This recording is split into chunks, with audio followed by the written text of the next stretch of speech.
I'm Kelsey Hiltz, and today I'll be showing you how to make Oreo truffles. And today is National Oreo Day, so what better day than to learn how to do this? First I'm going to show you my flashcards.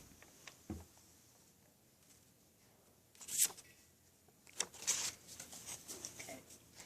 The prep time for this is 30 minutes, and the total time is an hour and a half, but we don't have that much time, so some of this is already pre-made. But what you will need is 36 Oreos, which is pretty much a family size package of Oreos, one 8-ounce package of cream cheese, softened, because you're going to have to stir it in. And then you're supposed to have 16 ounces of chocolate chips to melt, but I got two 12-ounce bags, because I usually put a lot of chocolate on mine.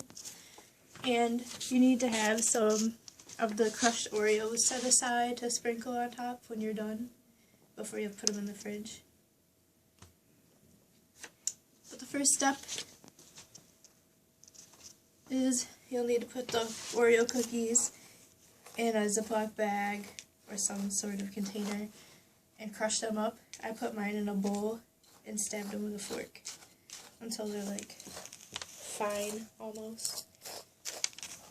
Or you could put them in a Ziploc bag and crush them with a rolling pin or meat tenderizer, but that sometimes is a pain because it puts little holes in the bag and you get cookie crumbs all over the place. And that's not fun to clean up. But after you do that, put it in a mixing bowl, and then you put the cream cheese in.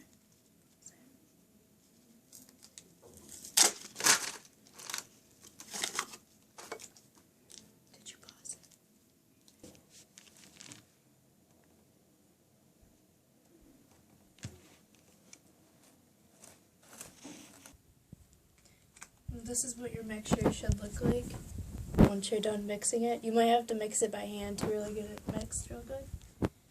And then once you have that all mixed up, you just take like a little bit and you roll it into a ball. And I know I said the recipe makes 48 of them, but it depends how big you make your balls. So you roll them up like that.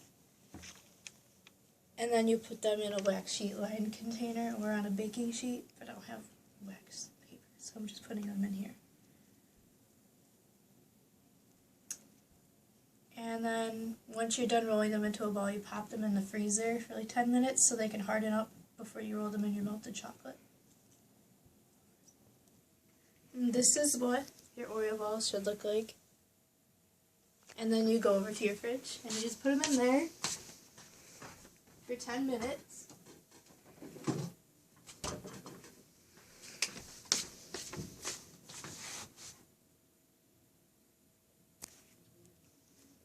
And then you get to melt your chocolate. You open the bag, and you just dump it in the bowl. That might be too much.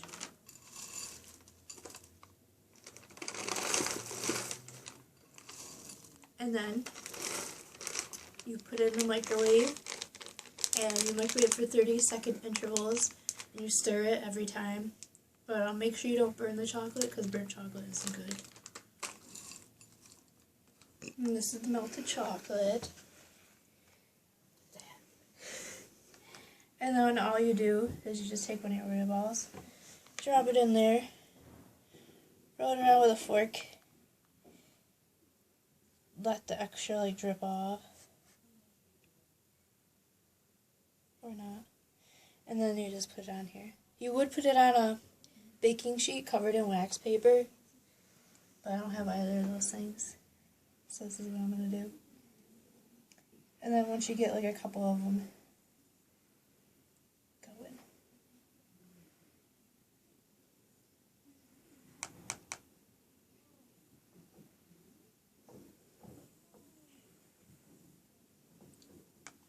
And then you take some of your crushed Oreo, you sprinkle it on top.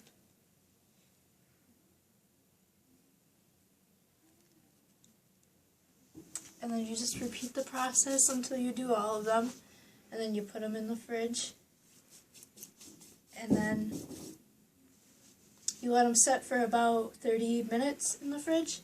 And then you can take them out and just eat them by yourself or share with your friends. And that's how you make Oreo balls.